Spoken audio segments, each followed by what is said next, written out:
YouTube streams. That recording's going. This recording's going. Good morning and welcome to the New Media Show. My name is Todd Cochran. Of course, I'm joined by my co-host, Mr. Rob Greenlee. Good morning, Rob. How are you? Good morning, Todd. I'm doing great. It's great to be back with a new media show. I know we skipped a week last week, but it's good to be back. Yeah, I was trampsing around Tokyo a week ago today. So I had a great time too. So we were there 5 nights, 4 days, and I guess that was the right number. Yeah, 5 nights and 4 days, and used my wife's flight benefits, flew for free, even though it took Uh, her a second day to get out, but had a good time. that's great. Great. I've never been to Tokyo, but it would be an interesting place to visit. I'm sure it's an amazing city.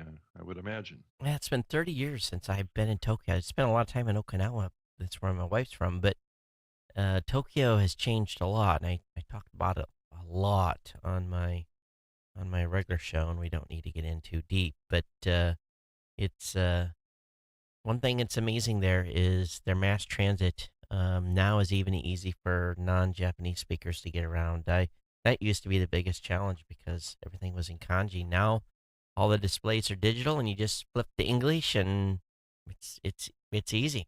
So That's good. yeah, that's awesome.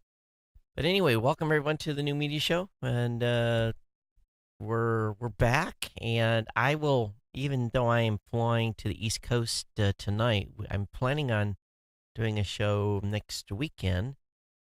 Should be no issue. May have to do it on Sunday if that works with your schedule, Rob. But yeah, I'll talk to you about that later. But yeah, going to be doing a bunch of meetings, so it's the East Coast tour, as I would say. Yeah, I I fly to Europe on Sunday the 11th. So Oh, if we're going to do a show, it'd probably be better on the 10th if that's possible. yeah, Sunday the 11th. Oh, Yeah. okay. All right. Yeah, we'll talk about it then. So we'll figure out Okay. what schedule works. But anyway, everyone, welcome, and it's interesting week. I kind of came back Wednesday, and to be honest with you, I was just skimming email and responding to a few here and there while I was in Japan, and got back and immediately first day back there was basically some podcasters and not a lot. We didn't hear too much, but a few that were in basically in panic mode because their hosting company was shutting down with really no notice. I mean, like same day notice. We're pulling the plug, and so today I just wanted to talk just a little bit about sustainability. And you and I have predicted that with the high number of companies that are trying to compete and also, participate in the business space of podcasting. For some of these folks that are starting up, it's maybe a little bit of a tough road to hoe to get to a sustainable model. Yeah. No, agreed. I mean, so many new companies, so many people trying to jump into the space. Um, there's bound to be, a slow shakeout that's going to happen of some of them over time. It may not be like what we've seen in the past. We've seen this before. Todd and I have seen this before, where you go through these cycles where there's a lot of fast growth and there's a little bit of a pullback. And I think it's natural in most business kind of environments for that to happen, especially when one that gets a lot of attention like this one has over the last 18 months or so. Um, and and we've also seen this pattern of companies and hosting platforms shutting down and not giving anybody notice Yeah. in the past too. So there's nothing new about this either. It's just sad to see it happening again. You do you know something I don't know, Rob? Because you're referencing, you said someone that's gotten a lot of news in the last 18 months. Is there another No, no, company no, pulling the? just Oh, no, no, just generally. I got you. I'm not referring to anybody specific, but we've seen these spikes in press and coverage and it's inspired a lot of new people to jump into this medium. This has happened like two or three Yeah, times yeah, in the past, and unless you've been around a long time and followed this stuff, you probably wouldn't know that that's happened before. that's true. Um, and it's and I believe we're kind of in that bubble right now. There's a little bit of a bubble. I wouldn't say it's a big bubble. I would just say it's a moderate sized bubble, and Yep, we may see some companies kind of drop out yeah. because they weren't able to get traction. And and I also question some business models too. When I look at pricing of products, I'm like, how do you support that and stay in business at a price level? The price levels are going to be attractive to some podcasters, but I look at that and I'm like, there's no way you can do support. You're going to be on the razor's edge from a profitability standpoint. And I just know the numbers, and I look at some of the price points. I'm just like, wow, how? And the question I have is, how are you doing that? Or is it just a one man show working out of the bedroom, and they don't mind making $1 an account? Mhm. So the margins aren't that great to begin with. So time will tell. I got an email, and I won't say the company's name, and it was about a launch of a new podcast advertising service. And essentially, the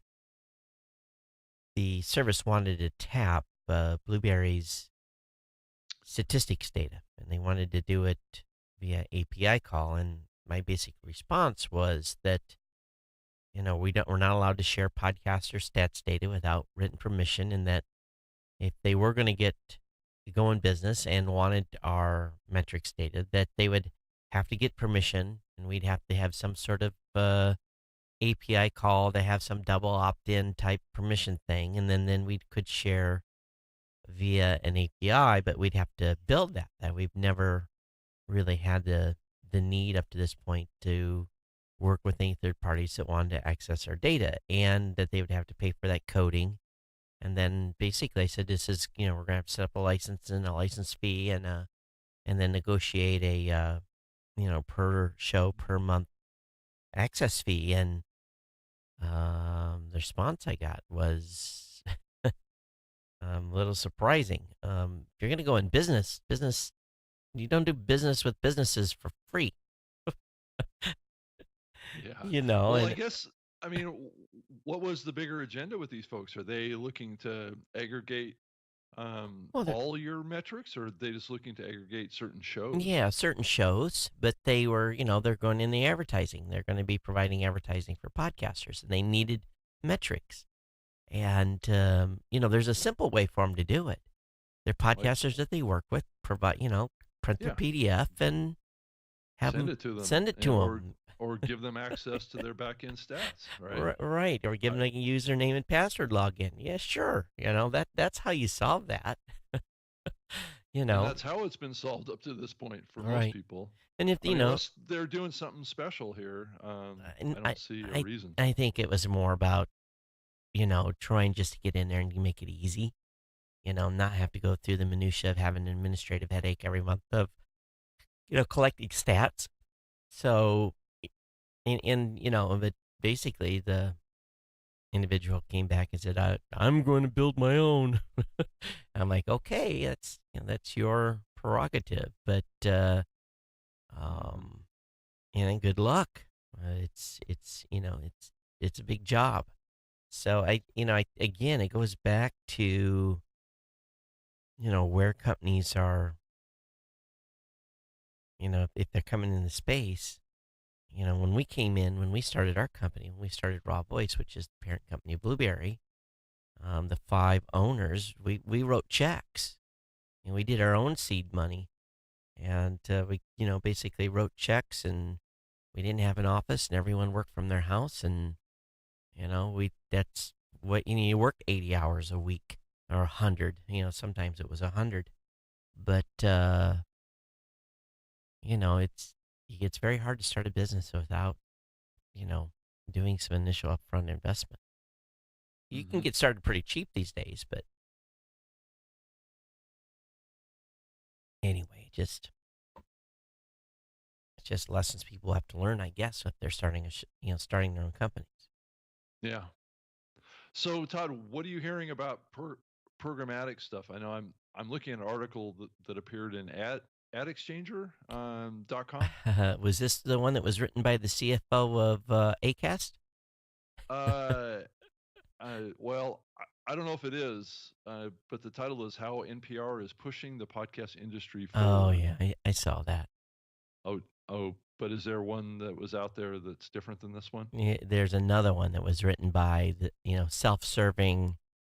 Um, anytime I always look at who the author is on articles, especially if they're it looks like it's agenda pushing. And yeah, there was an article earlier in the week that I saw that was actually written by I think the CFO over at Acast. And Oh, no, the one that was on NPR, I think I skimmed it. What's the genesis of the? oh, they're talking about AdsWiz and how um, programmatic is starting to come into play. They're talking about Podwave. Um, also, Brian Moffat was quoted in here. They're talking about Triton and AdsWiz, um, and they mention a little bit about Art19 in here too. Mm-hmm. But they also talk about how programmatic has evolved in podcasting here, and how it's not really, I guess, a big player in this Mm. space yet, And just because call me shocked. the supply doesn't necessitate a huge push into programmatic marketplace. So I guess what they're implying here is that the the inventory that's available isn't really pushing programmatic, because typically what you see with programmatic is, at least in the old model, is if there's lots of remnant ad Mm-hmm. space, right, that's available, and it's almost like an auction house, right? It's almost Yep. like, low prices, Yep. quantity purchases, and most of the ad sales right now is higher CPMs into individual or small groups of shows. That's kind of where the market's been for many years now, and that's where it continues to be. But there's these pod waves, and there's a few programmatic platforms that are trying to get traction right now. Um, You it's hard know, to say. Yeah. here's the thing. They're gonna have to redefine remnant. Remnant is like 2 o'clock in the morning inventory on TV. That's It really doesn't apply to podcasting. no, because and here's why. Here's another reason why, and I'm sure they're starting to figure this out. 90% of all podcasts globally will get 90% of their lifetime downloads within the first 96 hours. So there is not quote unquote remnant.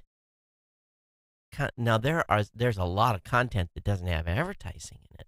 Well, that's what I think. Oftentimes, what they're referring to is just advertising space that never got sold. That's remnant, Okay. unsold ad space. So, I mean, in the podcasting Well, space, there's millions. unsold advertising Yeah. space, depending on if you're playing in the dynamic ad insertion stuff, is well, what's your technology capable of inserting into Mm-hmm. a piece of content, and what's the limit that you feel comfortable jamming into your podcast, right? And how Is it low and two spots, three spots? and how Literal, low are you willing to go? yeah.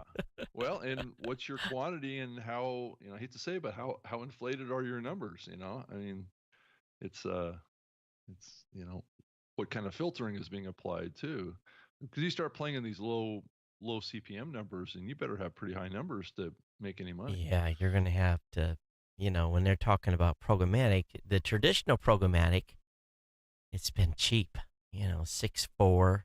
I heard someone got two recently with a different, podcast vendor. If you're getting $2 CPM on inventory that's not getting any advertising in it, the average podcaster, it's not worth it. Well, it's not, because I mean, it's not like your podcast is going to be better.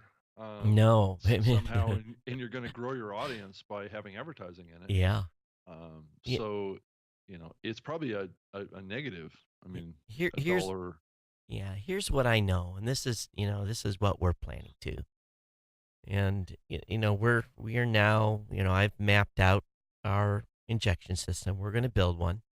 Sure. It's been, I've spec'd it out, and we're going to roll it out in like three different phases. But in order to do programmatic correctly and have it be able to monetize, it's not going to be true programmatic. It's going to be a hybrid. But at the same time, there is going to have to be some autonomy in that the podcaster is going to have to agree to trust me to put inventory in their show Hmm. that fits. So I'm not going to run a condom advertisement in some non-specific show. Or basically we still want to make that match happen, but the way the programmatic works in the speed, we're talking like vendor comes in, buys, offers up some inventory, and you have to turn and burn on that fast. So the shows that we're going to be working with, they're going to be on strict deadlines, like 24-hour turns on the Hmm. ad spot. And you don't have the option of saying no. You have to take the ad. But it's that's when you start talking those terms to podcasters, and then if we can maintain, let's say we can maintain $15 to $20 CPMS on that type of programmatic, that works dollar wise for Hmm. most podcasters. But you still, in order to make the programmatic model work, the podcaster's got to be able to say, yes, I trust you, Todd, to put something in my show that matches. And in the instant I put something in their show that doesn't, that podcaster's going to pull the plug, because Yeah, or they'll just be pissed off and not yeah, trust that relationship yeah. anymore. Yeah. Yeah. Now, that same article I was referring to, the adexchanger.com Mm-hmm. article, also talks about, well, it's like a Q&A article. They ask questions of Brian Moffat, and I think it's the president and CEO of um, uh, National Public Media. So I guess it's Brian Moffat's boss, I Yep. guess. And down here says the question is: do you see a future for podcasting on large streaming audio platforms like Pandora and Spotify? It's kind of a silly question because they're kind of already there. But what does that mean for smaller publishers, networks in the podcasting space? And the answer from Brian was, we're probably where video on demand was 5 to 6 years ago, and there are options, but no clear winners. Now, everybody has several apps, but you can find the same content on multiple apps, and they all serve different niches. I don't know about any of that, No, but I don't think uh, so. yeah, on demand audio will end up there in 4 to 5 years. Right now, it's all Apple. I suspect there will be 5 to 6 major players, and I would love it if NPR was one of them. Um, Interesting. I'm not really entirely getting what he's saying. That there's going to be, well, there's an underlying tone there that Apple's going to be somehow displaced in this medium. I don't know how that's going to happen. Um, and that some clear winner is going to come out like Pandora or Spotify and magically transform podcasting because they're a large streaming platform, which also is kind of a dig at podcasting just generally. That They somehow, hate the download. yeah, it's totally, you can see this underlying thread of Apple is bad for podcasting. There needs to be new players in the space.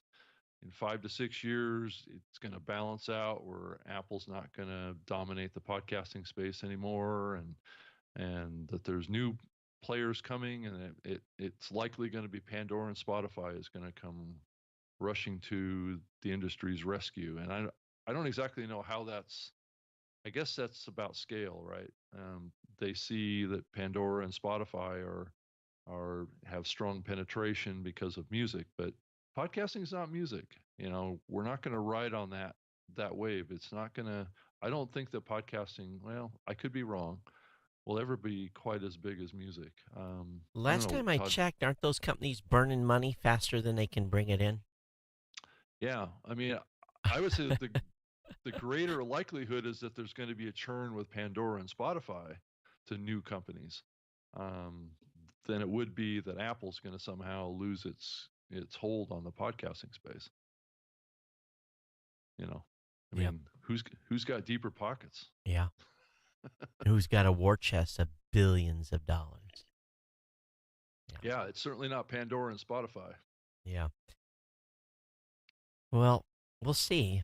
Programmatic, I basically think that we're, my plan in my head is 6 months from now, programmatic. I'm going to start looking real close at it, but I'm not looking at it right now too deeply. So Yeah, six months is my plan. All right, I want to talk just a little bit, and this is a touchy topic. So first and foremost, I want to say before I talk about this is that SoundCloud had every right in their business model to remove and cancel a show that was on their platform. Essentially, what happened was, in my understanding, and I've never listened to any of this content, nor would I never listen to any of this particular content. It was a neo-Nazi, white supremacist type of show, and I'm just paraphrasing what I read on the news or on the web. I have no direct knowledge of the content or what this guy kind of content he was producing. But anyway, there was a sector of people that were very pissed off that the SoundCloud removed this, and a sector of people that were very happy that the show got taken down. So I look at things from a little bit different perspective. And so long as and if this show was spewing hate, if it was invoking violence or promoting violence, which I understand from what I've been told by several people, it was.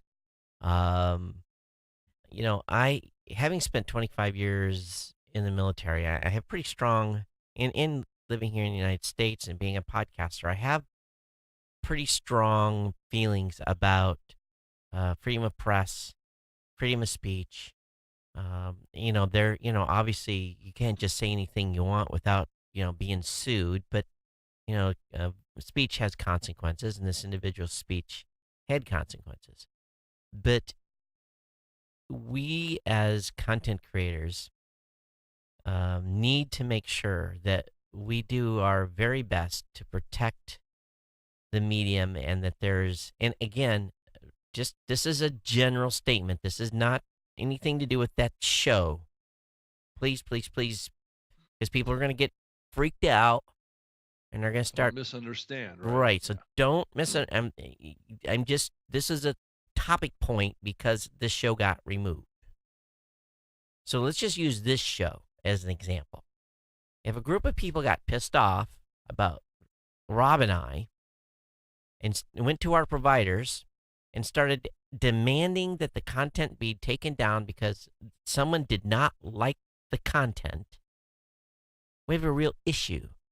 And there should be concern. And I don't know if there's concern yet. This is a one-off. This is and maybe this guy's content was invoking violence and saying more than opinion. But there's a lot of shows out there that are full left, full right, down the middle, very controversial. They'll say stuff in a comedic way.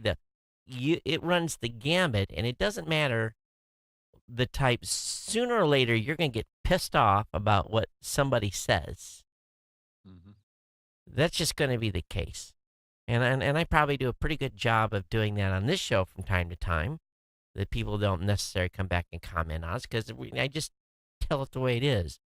But as content creators, and in general, again, nothing to do with this dude that got his show killed.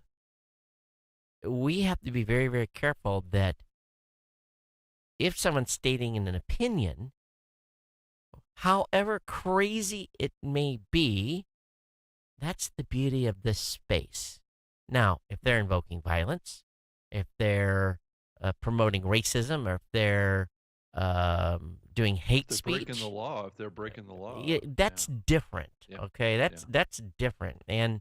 And if someone came to me and as a company owner and says, "Todd, look at this show. Oh my God!" and someone was spewing hate and spewing racism and spewing genocide or whatever, I would be the first one to take that show down as well.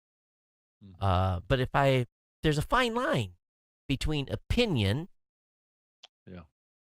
and is someone spewing hate speech. So I'm going to set a pretty high bar. Um, from my company, I'm going to set a pretty high bar.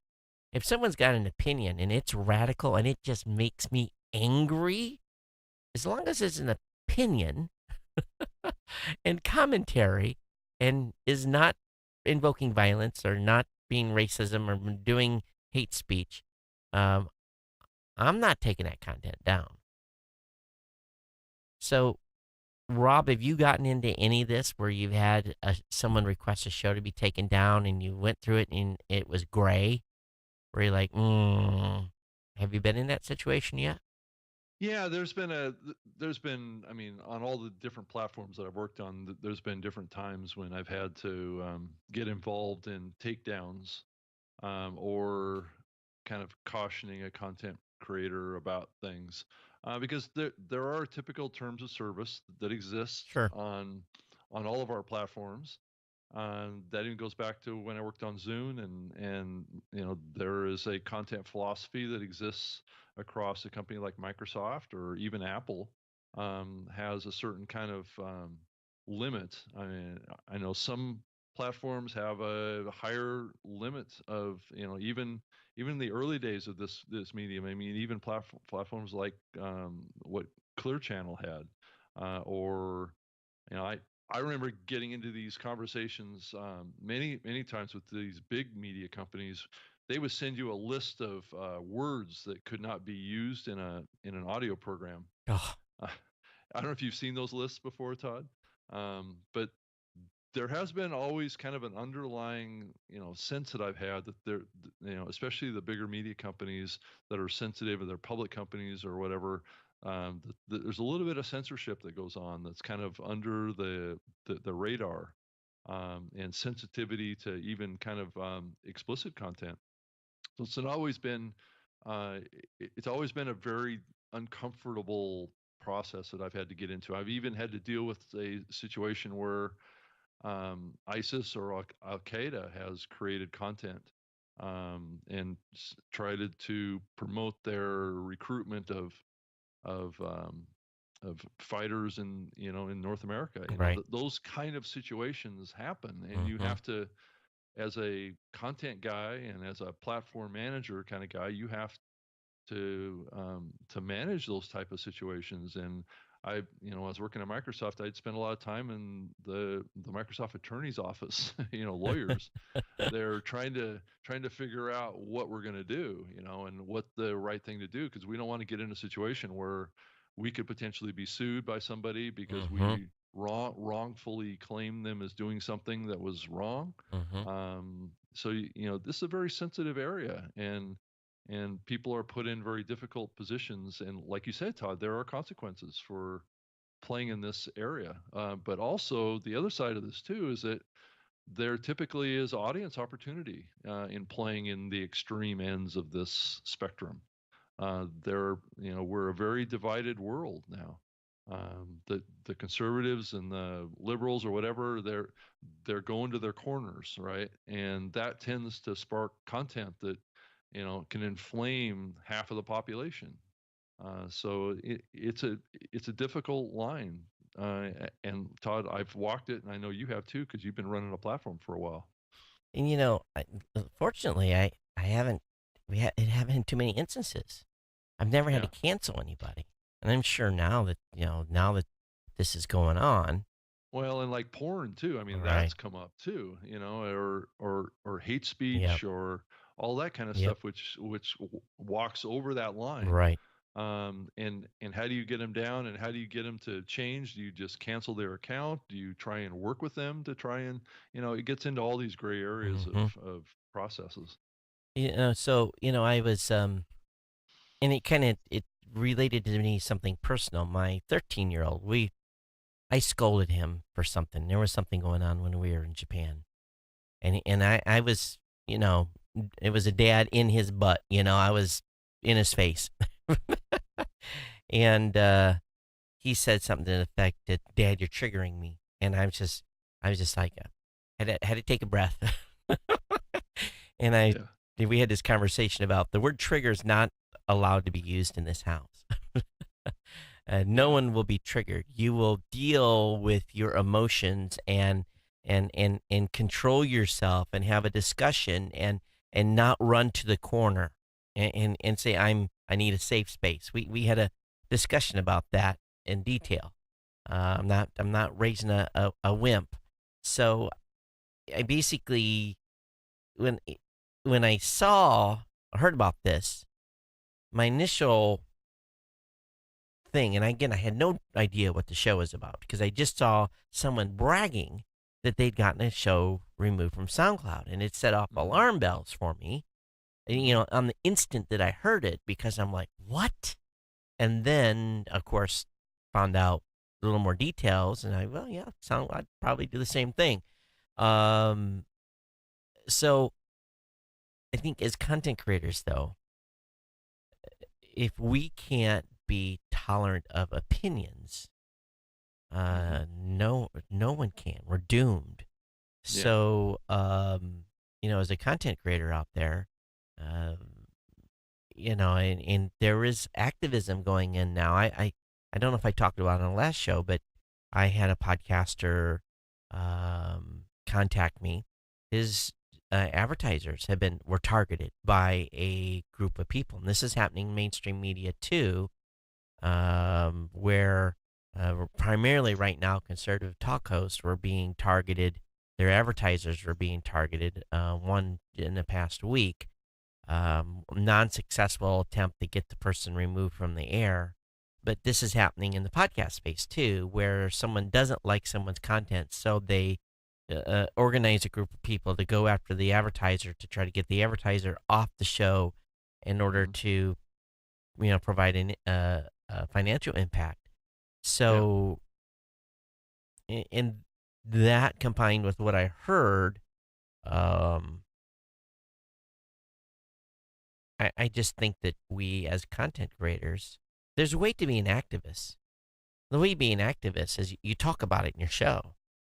If you have an issue with someone's content and what they're saying, use your microphone here in this bully pulpit we have to take it to them. Hmm. And express your opinion. Uh, I, I, I, I don't know. I'm torn. But there's probably a good way of doing that and a bad way of doing that. I think we've gotten so extreme in Mm-hmm. our views, and I'm kind of looking at the big picture. I was extremely hopeful in the early days of the .com boom when the whole internet started, that um, the technology world and the world that we live in, Todd, with this medium, would expand democracy, bring people together, create better connections between people, I think it does, though. and and eliminate divide, right? But Mm-hmm. but in some ways, I think now it's being manipulated to drive division, because there's agendas behind creating division. Right. There's benefits to driving division between people. It's just another way of segregating people into groups and then being able to manipulate them to do something or to donate money or to get involved to elect. I mean, it's about power and money, and and and I think the whole politics thing, I think, is a microcosm of how the internet has been turned into this kind of this tool to manipulate people. And I think it's unfortunate that it's happening now. That this is a little bit off the topic of podcasting, but And it's just been disappointing to see it happen. and I think Daniel in the chat room summed it up a little bit. He said hate speech is being poorly interpreted by millennials. If I say I think something's wrong, people overact and call it hate. And he Yeah. says sigh. So this is the point I'm getting at. Yep. This is exactly the point I'm getting at. Now, if someone is spewing hate, I'll remove their show in just a New York minute. It's gone. But Okay. Todd, let's define, well, what is hate? I mean, why is that bad? I mean, what is hate in the context of what you're talking about Well, here? Is it just giving your opinion well, in a strong uh, way, or is it going after and attacking someone? yeah, I think it's again, Rob. There's a fine line there. I I don't know if know. I can define it. You have to listen to it. I know, exactly. And that's my point, is that's why I spent so much time in the lawyer's office. Right. How do you I mean, one person's hate is another Yeah, person's opinion. opinion. That's right. That's exactly right. Yeah. Yeah, will can say I absolutely attest anything that would be in this show that was removed neo-Nazi stuff. But if the individual is just talking about being a Nazi and Yeah. not is spewing, and of course most Nazi stuff comes with being spewing hate and white supremacy. If someone's talking about, again, but if you're saying we should go out and and slaughter people, that's invoking violence. Or someone's But talking, but yeah, but the truth is white people that have an opinion about white supremacy, there's nothing illegal about that, and I that's not necessarily know, hate. I What's know, what's hate about it is when those white supremacists start talking about how they're going to hurt another person right, right, because of their opinions. It's okay yeah, for them to think that white people are better. I mean, I think all the races think that their races are better, yeah, so it's really not as bad as it seems, right?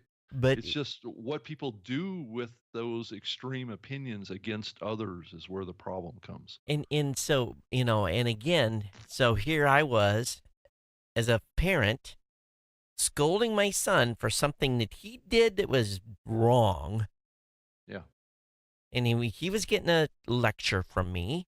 I wasn't touching him, and he responded, "I'm being triggered." I almost reached out and touched him at that point. Yeah. So it's part of the problem of people not having, okay, and tolerance isn't the right word. Uh, you don't have to. I don't know. Maybe the audience can help me out here, but again, it's an opinion. Um, so again, there's a fine line. So it's a case by case thing, but I think as content creators, we, I spent 25 years in the military for the right for the freedom of speech and the freedom of press. I may Hmm. hate, I may hate what some people in the press say. I may hate what some podcasters say, but I will defend their right to the end to say it. Yeah. You know, Yeah. because as soon as we're already seeing this in some universities where they won't allow people to come in and speak, and and it's usually conservatives that aren't being allowed to come in. We we have to protect that freedom of speech that we have, and it doesn't come without consequences. Again, if I say something on this show Well, that disparages someone, I'm going to get a summons with a I'm going to get some guy arriving at the door saying, "Are you Todd Cochran?" Yes, you've been yeah. served. Well, I think a really great example of the dynamic on this happened just this last week. I think with the Kathy Griffin situation with the Trump head, bloody head. I think that really encapsulates this issue that we're talking about here. Is does Kathy Griffin have a right to express herself like that in a Yes, creative way? yes, I she think she did. does. But it But doesn't come without consequences. and it definitely comes with consequences. And she made a pretty extreme statement. And that comes with consequences. That comes from, or that causes a visit from the Secret Service, and it causes her to lose some jobs that she has. It's nothing, Uh, and nothing to yeah. stop her from doing that again. She could do it And she again has if a she right to do it again. I don't think she's going to do it again. right. But that is a classic example. I mean, she has a Yeah. right to do that, and she's not going to get put in jail for doing it. No, no. She may get sued for doing it, Right, right, but that would be a civil suit, not a criminal suit. right. So, and that's where our society lives right now. There's other um, countries in the world that would probably lock her up for that, right? Lock her up. You'd never see her again. Yeah, exactly. So You that's know, the difference in our society, and that's that's the kind right. of freedom that you as a Yeah. podcaster has to express You yourself. can't go to the But Middle there's East. going to be consequences for that, She could even not go here. to the Middle East and do what she did. No, Can you imagine her in Saudi Arabia having the head of the crown prince? yeah, Uh, that wouldn't work too it well. wouldn't work well. She would be, they do executions there. It's called role reversal. That's what it would be, I think. Yes, yes, indeed, yes, it would. So and I think and many of you listen to this show that are outside of the United States, and you guys have many of the same exact freedoms that we do. Some of you Yeah, live in countries where you do not. yeah. So, we just have to continue to protect that as much as we may hate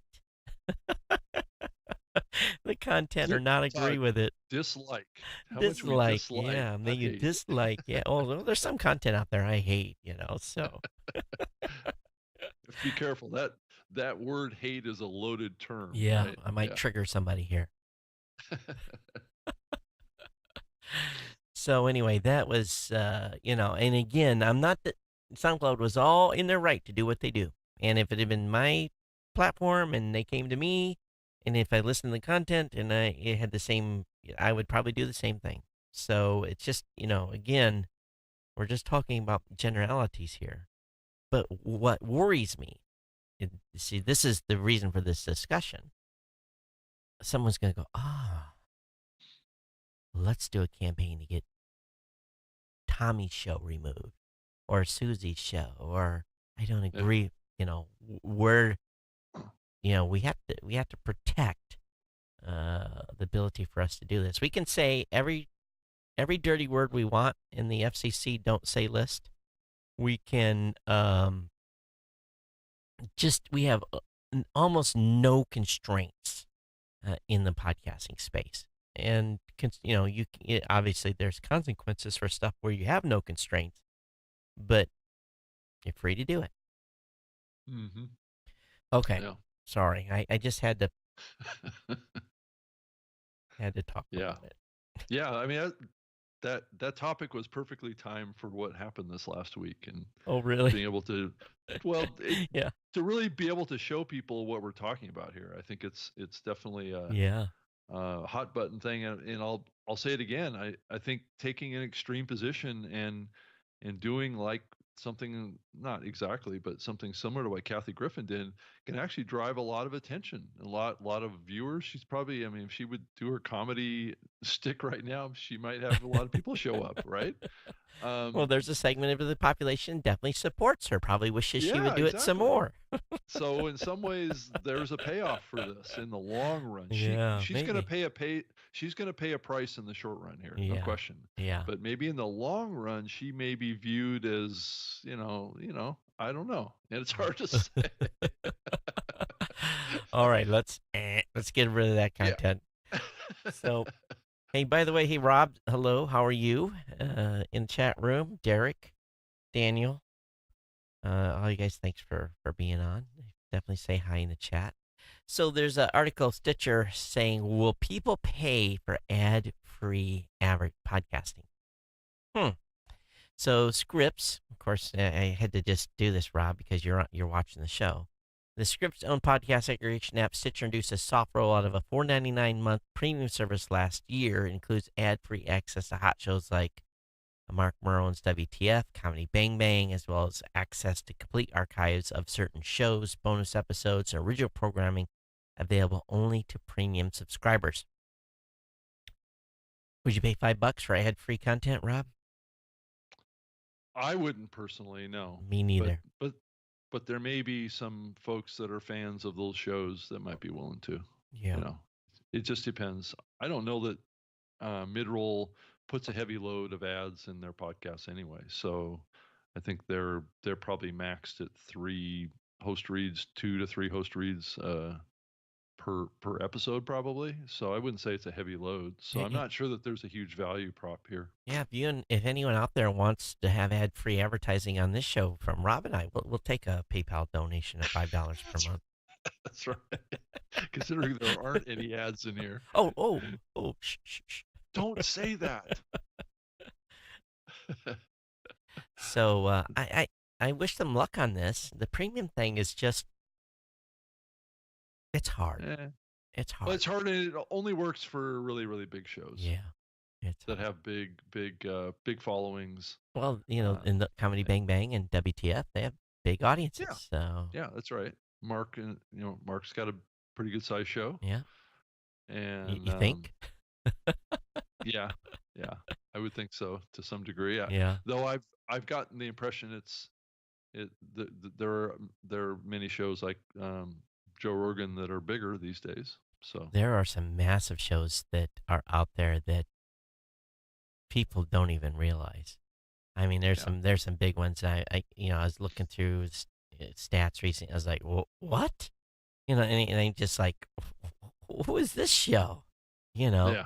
yeah, And so yeah, it is surprising. There's some sleepers out there. Hey, Apple hosting recording studio for podcasters at WWDC 2017. So you're going to be able to go in or sign up and get on the schedule yeah. I to guess to record it's a going to be session. a fully outfitted studio Yeah, to record right at WWDC. It says each 60-minute session can accommodate up to 4 contributors, and there's going to be Apple experts on hand to help you get your podcast up and running. yep. So it sounds like a great deal. I wonder if they're providing any other support. That sounds like just to record Yeah. and help you publish. I guess post production um, I is think they're available just as well. I think they're just providing a studio. I think it's just place Yeah, to go in and plug in. They can, poor people can come in and do a show. So it's cool. Nice to yeah. see that they're doing that. It's probably a smart move from a PR perspective. Mm-hmm. I would think. It is. Yeah, yeah, So let's see here. There's a lot of news this week. You can tell that the PR people were getting pushed for advertising articles because there just was a lot in the past week on advertising um, and I think here's the thing too about all these articles on advertising is that the majority of regular podcasters still aren't getting ads, so or ad deals. So hmm it's only the only people that are really being affected by this, in most part, is like the top 10% of shows yeah. that are out there. Yeah, did you see the other article that was out there too from Media Daily News or Media Post talking Uh, about podcasts offer competition for $33 billion U.S. streaming audio market? yeah, that was the Did, CFO of did you know that Acast. the did you know that the U.S. streaming audio market was a $33 I think billion market? I think I actually think that number's, believe it or not, I think that number's low. Really? That's what Wow. I was told by someone else that number's low. But Interesting. 33 billion is pretty big. Yeah, I had no idea it was that big. Yeah. Honestly, Yeah. I knew that the broadcast radio advertising market was about 14 to 15 million or Right. billion. I didn't realize that the audio streaming market was quite that big. Yeah, this comes from the chief financial officer of Acast. He's Oh, Carl? yeah, he's the one that that wrote this. Oh, Okay. So, and this is, folks, when you're reading these articles, make sure you always read who the editor or who the submitter is. Or And the author of it. Yeah. yeah, then you can get the perspective of, you know, of whether or not there's some sort of an agenda here. But Well, I think the clear agenda here is trying to um, piece together streaming with podcasting. It gets again, back to, yeah. you know, same old, same old. It's just that reoccurring theme that It's an people want to. online radio thing. I just think that there's a lot of folks on that side that would like podcasting to be more an online streaming market for some reason. Mm-hmm. Um, and yeah, like you say, Todd, it's the continued assault on the download. Yep. I hate the download. There was a little Yeah. bit of news last week, though, Rob, that it's got, we're digging around looking a little bit at this, but when Google announced it was bringing podcasts to Google Play Music app, we all thought this was going to be a big deal, but, they never come out with a custom app. But a recent teardown of the Android application package for the beta version of Google App 7.3 uncovered code within the app that appears to provide a one-click style subscription to users of the app. uh, Oh, so, but interesting. so by the way, you've been able to do that. There is one-click subscribe to 14 different podcast apps currently available today at Oh yeah, subscribeonandroid.com. that's true. But I guess you'll be able to one-click subscribe into Google Play, which is cool too. Because their Yeah, subscription, in order to subscribe to their a podcast in Google Play, it's an absolute nightmare. yeah, So we'll see what happens here with this update. yeah. If podcasts wind up over in YouTube, right? Yeah, Rob, I know that you want a signature edition, the Todd Cochran signature edition of the Podcaster Pro. I know in deep in your heart you want to have a new podcast recording device sitting on your desk that has my signature on No, no, I would rather have a Todd Cochran bobblehead, actually. it. So you can smack Did the you know shit I out of got it. that? Yeah, did you know I got one of those? I think I have it somewhere of Leo Laporte. Oh, really? Leo Laporte has a bobblehead. That he I don't know if you knew sells? that or not. Yeah, I think there's some podcasters who would probably like to have a bobblehead of me that they probably 10 of them they you so could that they like. can smash them or bong bong bong. But anyway, the Podcaster Pro is Adam Curry's project on Indiegogo, and he's making good progress. I'm a little bit worried that to hit the mark, they've got to move a lot of these. So Yeah. they're at $66,000 of their $500,000 goal. So And what's the big kind of angle with this device?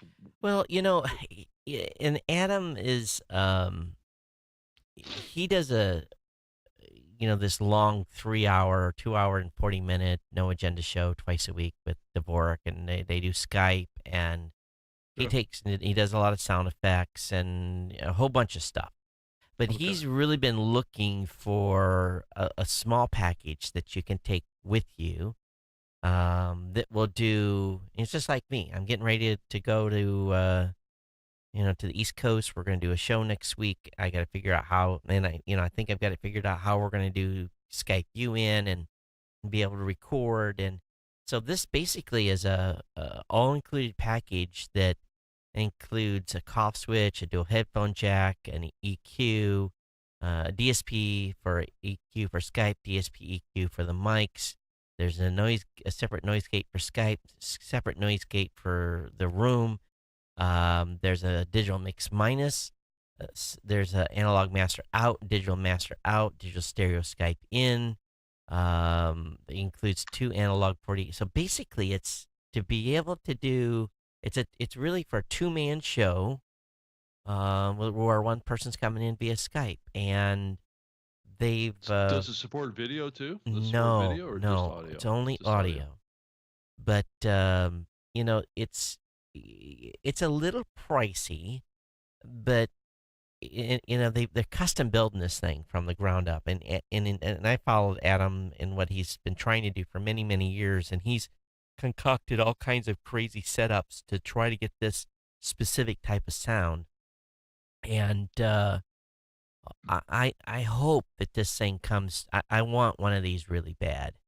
I hope that they're able to make the goal. I really am. But the price is not inexpensive. The Adam Curry Signature Edition is 647.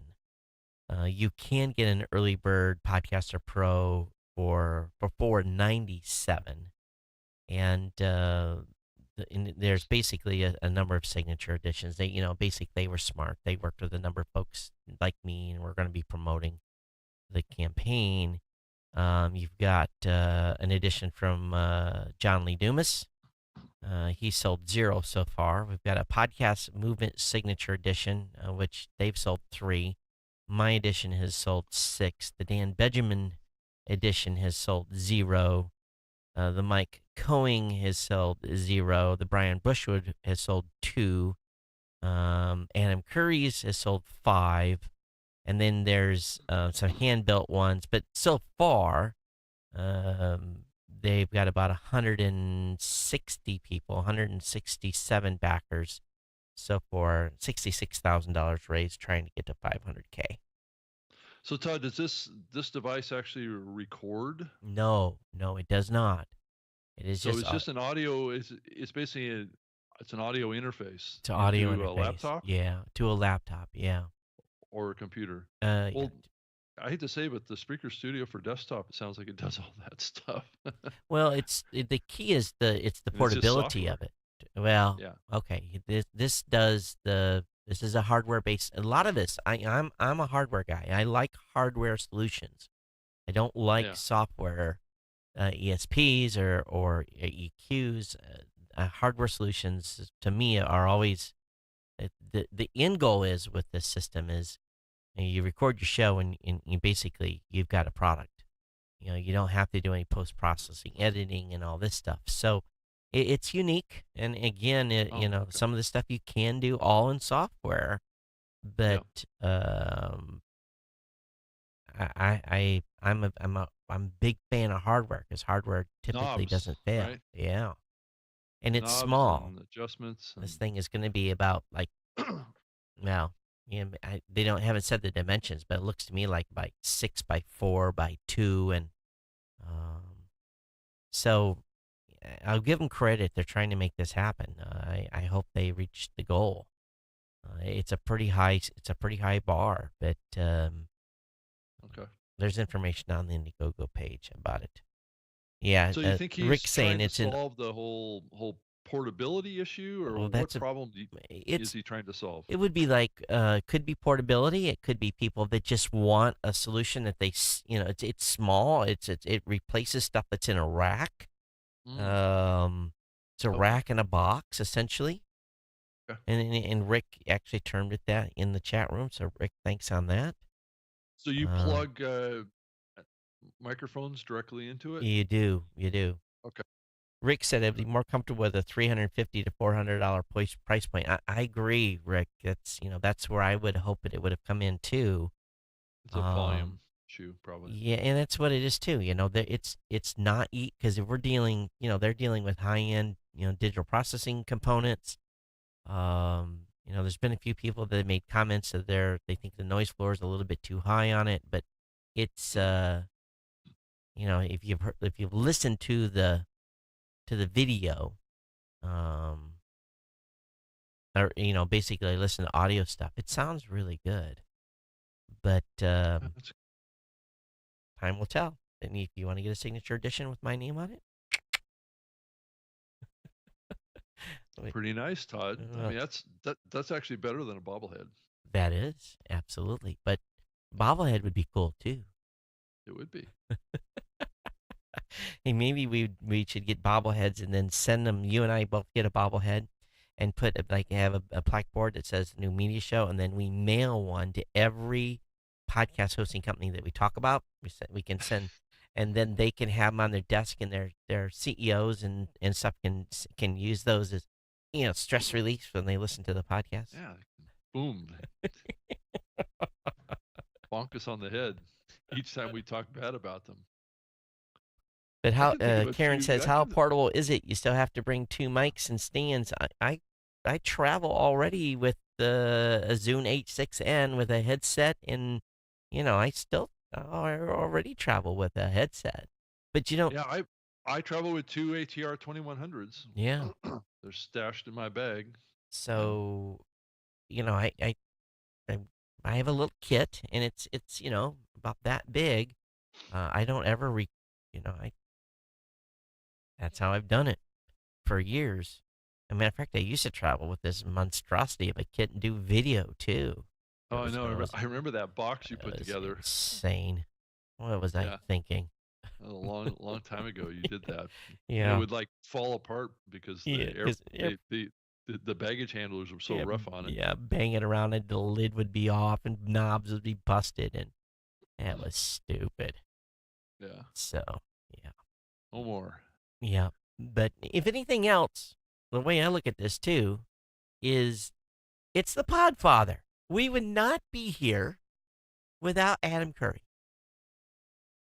Let's be honest. The podcasting space would not be in existence. It wouldn't be. I don't know if this thing would have ever. There'd have been people creating audio online, but I don't think it had ever gotten the go. So for me, you know, it's to me, it's kind of like a thank you payback to him. If it's Yeah, if it sits sure. on the shelf, I don't, I'll use it when I travel, but you know, I think this would be good for like boardrooms and for small studios, people that are recording, companies, that type of stuff. I think this thing is perfect, especially doing the Skype thing for Yeah. non-technical people. Um, So does it support up to what? Just two XLRs, two or is there XLRs, yeah, two two XLRs and XLRs? the Skype inputs. I guess you can do three people. Yeah. Okay. Yeah, two Okay. XLR mic inputs, one stereo Skype voice IP USB input, and one stereo computer soundboard USB input. Oh, so Okay. you can actually do a soundboard input to it too. So that's, Oh, you could. yeah. Wow. So there's really four inputs. So you could probably plug in like a mixer to it or something? You wouldn't want to do a mixer, but a lot of people have those audio soundboards where they do sound effects, that type of stuff. Oh, yeah. Okay. Yeah. It's So, probably a USB device or something. yeah, it is USB. So, but Yeah. anyway, that is in two cough switches. None of the stuff out there has cough switches. Cough switches. Yeah, five That in is a nice feature to have. Actually, I had that issue just a minute ago on the show here. I had to mute my audio from Skype. I had a little cough. my little new So, media icon yeah. was on the move there. I don't know what's going on here. It's drifting. So anyway, that's it on the Indiegogo. So go over there, and if you're a podcaster and you want something cool, and you get it in an Adam Curry signature edition. You know, we've got the funds. It'd be a good way to honor the Podfather. Yeah. Okay, bada bing, bada boom here. I'm looking at oh, there. I think did we talk about? Yeah, we already talked about that. Talk about the air folks talking at Podcast Movement. And Rob, it's already June, dude. Better Podcast get that Movement's tux ordered, huh? yes you should. Podcast Movement's right around the corner. Well, it's still what 3 months away. Last I checked, it was in August, right? End of So August. yeah, End and of so August. two and 2/3. But if you're not going to Podcast Movement, you guys need to go. Those of you that are listening, this is the event of the year to go to. No, So definitely. we Yeah. want to see you there. Yeah. Hey Todd, I've been doing a lot of um, getting on other people's program, doing some interviews, talking about Spreaker and in my background lately, and Yep. and I've noticed that there's a lot of podcasters using these automated guest scheduling systems. I don't know if you probably have spent some time looking at those things too, because I mean, you also do a lot of other people's podcasts as Y- well, just But like I do. but I don't fill out any forms. If someone approaches to me to be interviewed, then I just do it via email. Yeah, but I've had quite a few shows that I've done over the last 3 weeks or Mm-hmm. so. I think I've been on like maybe 15 or 20 shows, Did something they like that. did they make you fill out a form or something? Well, it was like the scheduling software Right. that I guess you can customize them to ask for, let's say, your bio, picture, that, that kind of stuff, and then pick a day and a time. Well, call me a prima donna. They want to do an interview. They do it my time, at my discretion, and they collect my bio. I'm a I'm a dick. Todd. So it's actually pretty fast to go in and fill out their form and pick a time. I don't really care, Right. and so, but I thought it was interesting that more and more podcasters are using these tools. I don't think we've ever talked about these scheduling tools before that people use to coordinate their schedules with their interviews. So I mean, there are a lot of shows out there that do their shows are all interviews, right? Yeah. They that's what they do every week, or they schedule them their guests through these platforms. And I don't I could probably pull one up, And there's but two I or thought it was three of them interesting. people are using, right? Yeah, I I thought it was interesting though. It does allow you to, as a podcaster, to create, you know, and I think it's not necessarily bad because it allows you to kind of schedule yourself to do things at certain times, Yep. and it has automated reminder systems. It will drop it into the guest's calendar. It helps organize that. Can be a complex process. I spent a lot of years booking people into Mm-hmm. shows. There's a lot of back and forth emails that happen with every guest, and it can be a confusing process. And you have to ask them to send a picture or send them, well, any kind of information that you need to be able to do the interview. And this kind of automates that process. Thought it was interesting. Yeah. The one thing that uh I know Mike Dell uses that for scheduling support calls. He uses Yeah. a Meet Me or something like that service.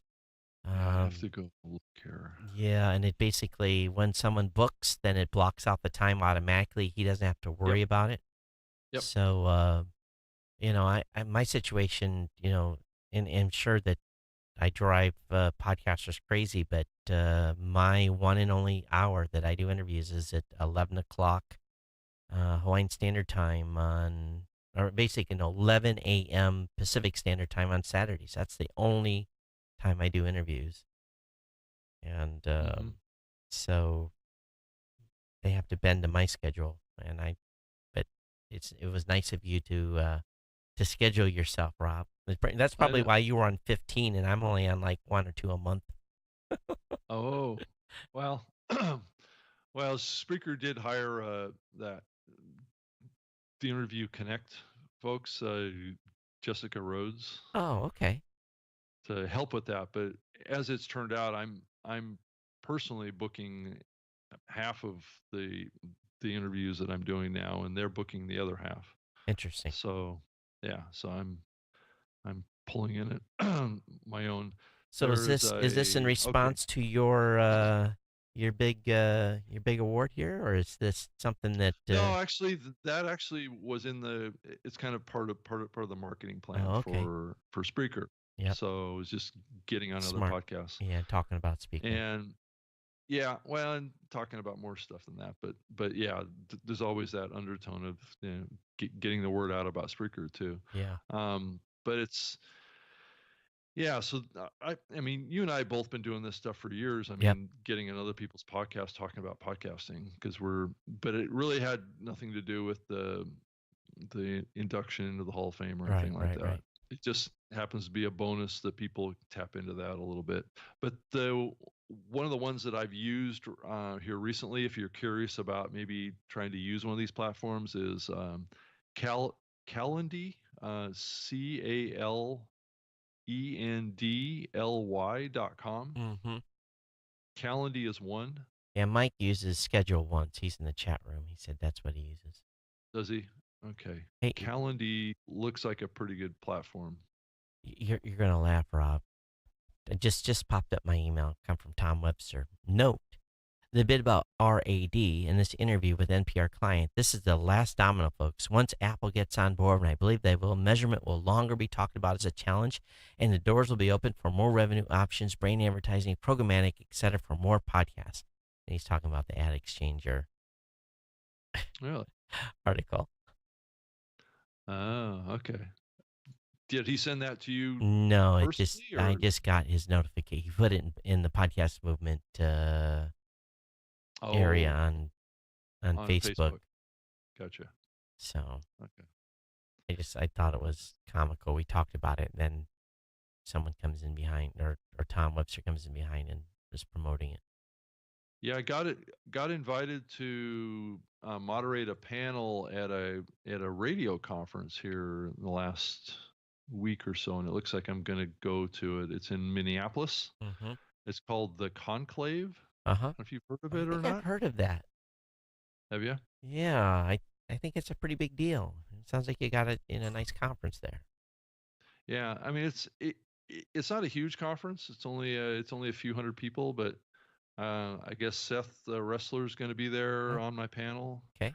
and we're just going to talk about podcasting. It's basically a conference for small market radio people, Oh, or small to medium sized market radio folks is who the target audience is for it. It's at theconclave.com. uh huh. So if people want to check it out, it's going on, and it's kind of a radio focused event. And the panel session is podcasting. Everybody's doing it. I didn't.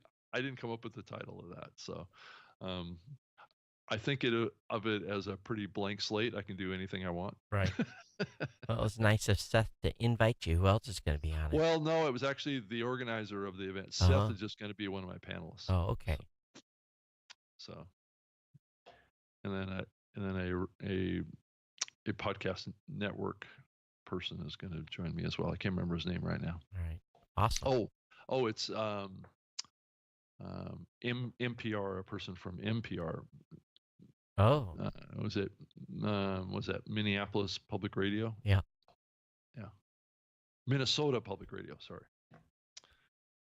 but You know, I want to go back just a little bit, and as I'm sitting here, the wheels are spinning in my head um, about this NPR stuff. yeah, The NPR, we have to be careful about NPR setting the agenda for the podcasting community. They have they they don't necessarily operate how most podcasters operate. They no, they are, don't. Not at all. Not at all. and we have to be, you know, we have to remind ourselves that yeah, their content's cool, but they have huge teams that put their content together. Yeah, you really can't compare yourself to NPR. You can't. It's going to be really difficult to try and copy what they do. And when they're supposedly leading the pack and setting the agenda, I think as podcasters, we need to, maybe what they're doing is good, but we need to keep an eye on them to ensure that the rest of the space continues to be protected and that we're not. Here's my worry. Okay, they're going to introduce this programmatic stuff. Well, if they start taking programmatic and they take it at a lower CPM, the rest of the space is screwed because media buyers are going to be like, well, I get NPR for 6. How come I can't get you for 6? And NPR has the volume to, I have concerns. I really do. And I need to go through and read this article in detail now. Yeah, I think Todd that the big message with this is that this this kind of programmatic thing is like a loaded gun. You give it to somebody, it can be used for good or it can be used for bad. Yeah. And I think that's the key thing that you and I both feel is that there is a way that this thing can be done for good. Um, is it going to be done for good? Is the question. It can be set up where it can add value and it can make the buying process easier. But it can also enable buying of host reads. It can enable buying of more traditional advertising methodologies as well that can have higher CPMs. It doesn't have to drive CPMs down, but if it's done in a way that does drive it down, that's the problem. So You know, people got to be careful what they wish for here because I'm reading the part that Tom is referencing. He says, we're working on a technology called remote audio data that can measure if someone actually listened to a podcast. Today, when you send an MP3 file, all you know is someone started and completed downloading. We're embedding a URL into the file before we send it, where players can send us listening events. Did people get to the 25%, the 50%, the sponsorship? The playback platform sends that back to us without PII, personal identifying information. Publishers baking in ads themselves can encode the information in the file. Publishers doing dynamic ad insertion can use their ad server to insert the data. so is he implying that he's going to create an MP3 that's going to report home? Is that Yes, is that what he's implying but he's here? got to have he has to have the, okay, so here's what he's saying. Triton and AdWiz are ready to support it, and our team is evaluating once we put the bow on it. Well, they haven't fucking announced this to anyone else in the community. So they're saying, okay, Triton and AdWiz, have we seen a spec on this? Says, No, I'm going to send that. but I'm listen going to to send a Rocky a note on this. it says Triton and AdWiz are ready to support it. R19 is evaluating it once we put the bow on it. Hopefully within the next month or two. Apple's talking to us, but it would be a big gap if they didn't participate. That's about 60% of our listening. Why would Apple have to participate if this thing? Well, they want them to participate so they get the call home to mama data. I know. Well, where's that data coming from? I It'll know. come from Apple, Okay. but it has the Yeah, but PII information removed. I thought that they were going to embed some sort of a URL in the Yeah, MP3 yeah. metadata. We're embedding Is a that URL into the file before we send it. so? They're hoping that the platform will enable that to happen. It won't just happen based on an MP3 Oh, file sitting on the your computer. platform that the playback is happening on has to support it.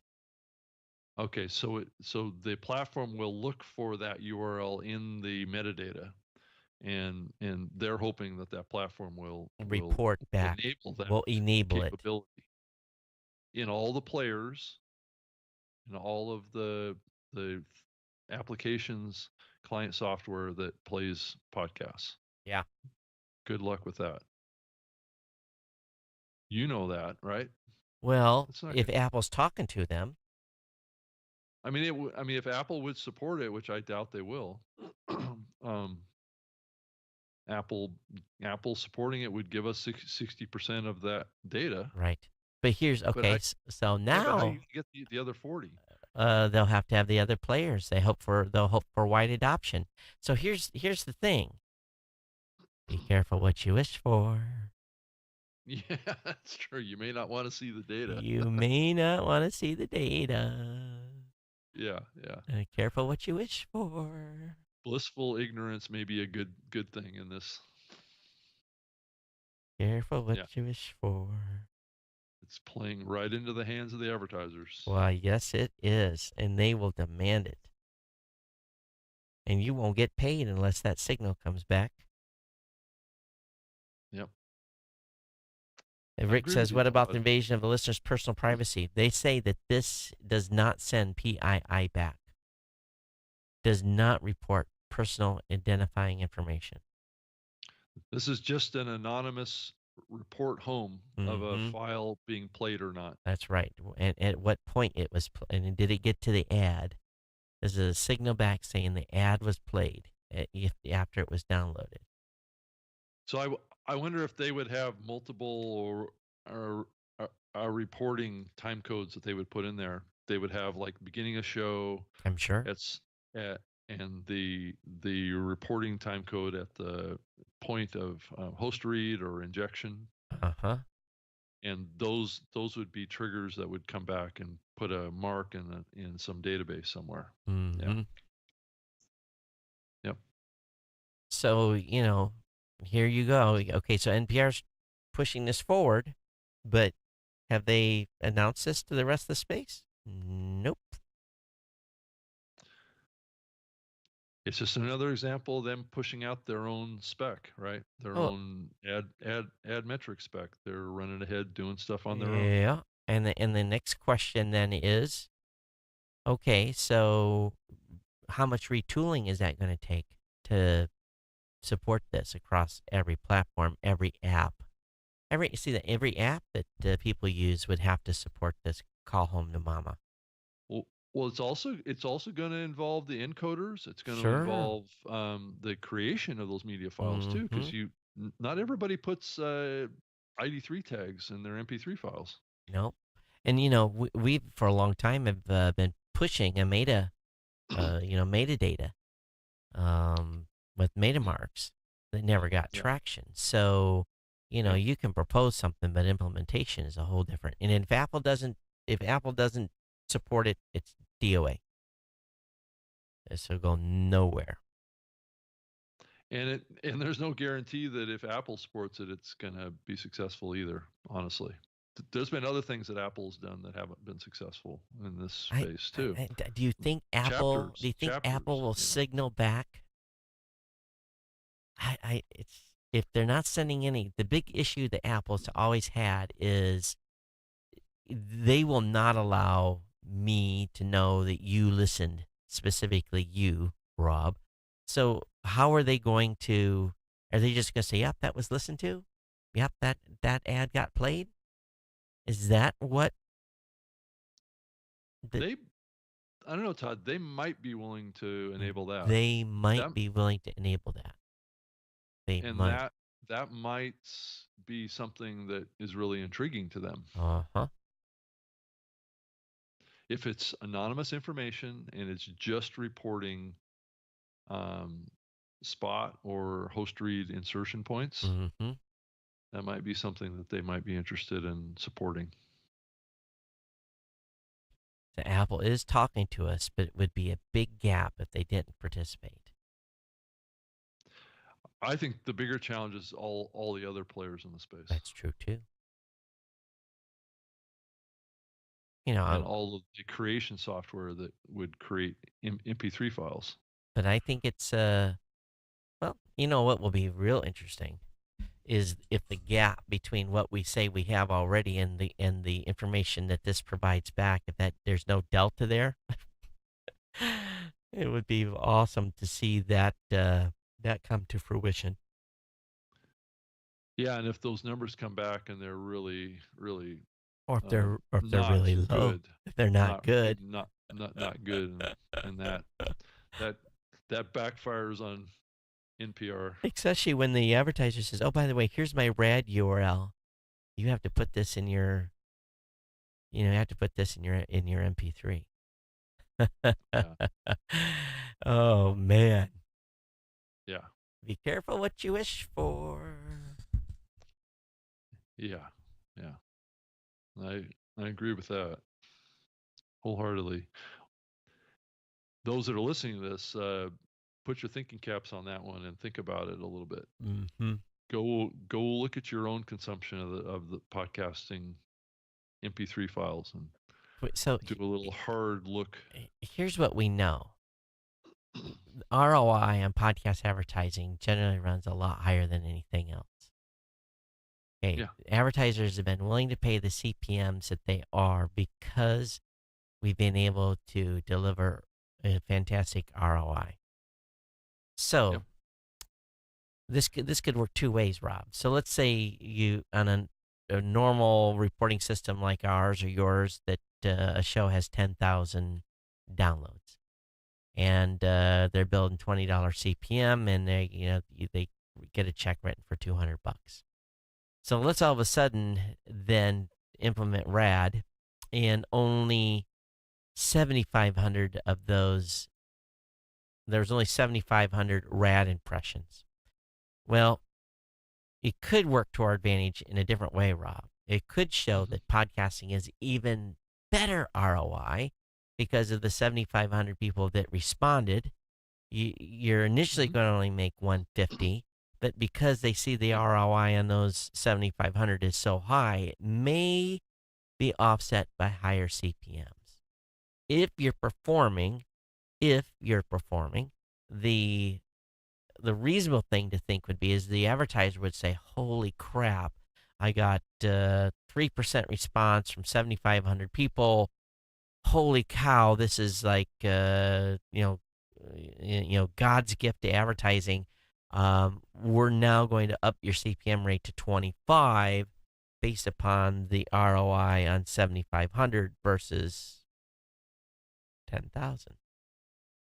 It Would they could. ever offer to give you more money? Or Well, that would be you as a podcaster would have to demand that that based on the results. right. And at the same time, um, and another thing, that way to look at this too, is that then when it comes to awareness campaigns that are not performance based, like Ford or a big national advertiser, Brand advertisers. it Yeah. may open the door for brand advertisers because they may feel comfortable saying, yes, we're guaranteed we got a listen. Yes, we'll pay you on that. So that could, being devil's advocate here, that could play to our advantage in bringing brand advertisers in. So we'll It's a see. double standard with the brand advertisers, though, when you really think about it. I mean, how much money they've been spending on broadcast radio based on ratings, Right. but yet when they look at buying advertising on podcasts, they're all concerned about the actual numbers, Yeah, it's a double standard, and it has and been. they're gonna are they gonna pay more for that granularity, or are they gonna pay less? I you know, Uh, this is a slippery slope. yeah, you Um, could go either way. yeah, this is a slippery slope. That's why I've been worried about brand advertisers for a long time.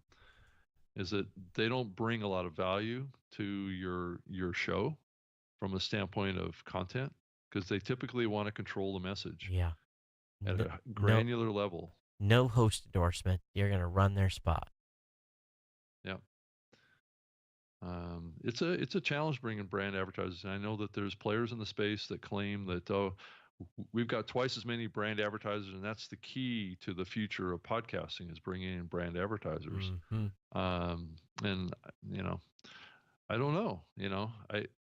I think the jury's still out on that. Rob, are you still watching? What do you think of Rad? I don't know. Huh. So here's the next thing. Let me read a little bit. About half a dozen publishers using AdWiz ad server contribute excess inventory to Podwave. What is Podwave? That's the programmatic platform done through Oh, AdsWiz. okay. So this is a separate. Is this a separate discussion, or does Podwave have RAD implemented? He says about a half dozen. I I don't think this. know. He says about half a dozen publishers using AdWiz ad servers contribute excess inventory to Podwave. It's programmatic in the sense that it aggregates inventory from different publishers. NPM can sell in channels like arts and technology, but it's not fully programmatic, and that buyers can just hook in and buy directly. We can do demographic, gender, or age targeting across the network, and behavioral targeting among a smaller subset that's just getting interesting. So here's the thing about this. Goes back to Rick. They're going to do the targeting on the delivery. You're going to be targeted when the ad is sent to, when the media file is sent to you. Whether you listen or not is where RAD is going to report back, but the targeting is going to happen regardless. You can't stop the targeting happening in programmatic because Yeah. when your IP touches them, they're going to go, oh, there's Rick. He likes to take hikes in the woods. He likes to go camping. He smokes, and I don't say you do. He has a cocktail once in a while. You do all that stuff, and it's going to go. Let's give him boom, boom, boom, and boom, and they're going to give you a media file, deliver a media file to you with those targeted ads in it, programmatically delivered, and then when you listen, it's going to report back that someone listened But here's the trick, Rob. Mm-hmm. If you can have multiple rads, and let's say you only sent that particular ad to 1,000 people, and 800 of them reported back via rad, that they're going to do that correlation and say this group of 1,000 was really good on response. So, in a sense, they're still going to kind of have an idea, depending on how targeted a campaign is, on whether or not that target. Oh, what's going on here?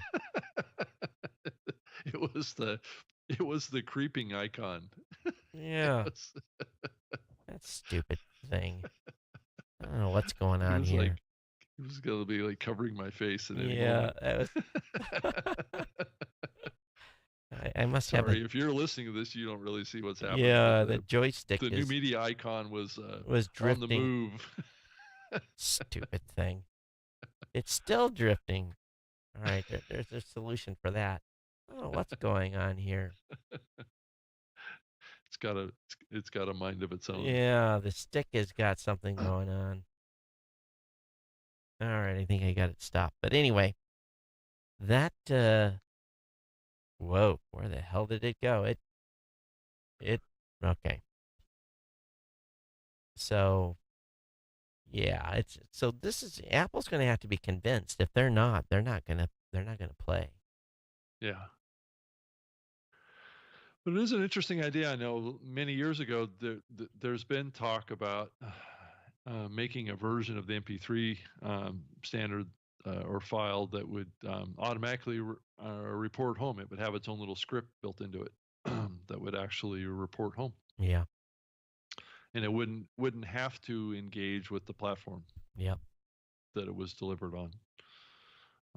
That technology was never deployed. It was actually a R&D project for Microsoft many years ago, Yep. and they abandoned it. So it sounds like this is a little bit of a spin-off off of that concept of trying to attach some reporting to the MP3 file, since that's the issue that everybody identifies, is that Mm-hmm. once it's been downloaded, it goes into a black hole and disappears because But there's did no tracking. but didn't NPR just say recently the MP3's dead? Oh yeah, yeah. Well, there is a better audio codec out there. Oh It's yeah. Well, if you AAC, right? yeah, if you want to pay for the licensing fee for that, sure. Um, And Fraunhofer owns that too, right? oh yeah, that's why the MP3 was going to be dead. Was going to be killed because they can't make no money off the MP3. So anyway, we're already here at the end of the show, Rob. But hmm, interesting article. Yeah. Oh well, it's an interesting direction, I have to say. And I think public comment on the IAB measurement document is going to be coming out soon. Oh, Yeah, the round two of that document. So looking forward is- for everyone reading it and providing their input. so what, in a couple weeks or Uh, a week I think soon. I don't have the soon? timeline, but it's soon. I would think a couple weeks. So is it more of a technical specification, or is it Yeah, yeah, yeah. There okay? is. So Okay. boy, I tell you that. Yeah, never mind. Yeah, anyway, I'm Okay. looking forward to the people's comments. Have to be careful. Well, I can't say anything. I'm looking forward to reading people's comments about the document. Yeah. Okay. So we'll go from there. Everyone, thanks for being here. Thanks for watching the show. How can I get a hold of you, Rob? Send me an email, rob@spreaker.com or rob@robgreenlee.com. Works. I have a website, robgreenlee.com. I also do another podcast called the Spreaker Live Show at spreakerliveshow.com. So I do that every Wednesday. And of course, you can reach me at Twitter. Todd@blueberry.com or follow me on Twitter at Geek News. You can Yep. watch my other show, Geek News Central, at geeknewscentral.com. Of course, the new show that Mike Dell and I are doing called Your Podcast. You can find Your Podcast over at powerpresspodcast.com, along with our our other show. That's two shows that we do over there for Blueberry. But anyway, everyone, thanks for being here. And some of you, I'm looking forward to hearing your emails to me because I know we're going to get some reaction to the. If they listened all the way to the end of the show, we're going to get some emails. So I'd love to hear from you on your thoughts on rad and whether you think it's a rad idea or not. And as a podcaster, do you think, Oh. yeah, that's a nice the twist on words, right? Yeah, it was. And for podcasters, we want to hear if you think it's rad that we'll be reporting back on our listeners. So anyway, that's it. Everyone, thanks for being here. We'll see you. Well, we won't be live on the next show, but we do. We're gonna see if we can get one knocked out. But anyway, everyone, thanks. Thanks for being here. We'll see you next time on the New Media Show. Okay. Bye. Bye bye. All right, let me shut this off. Oh, we had a pretty good.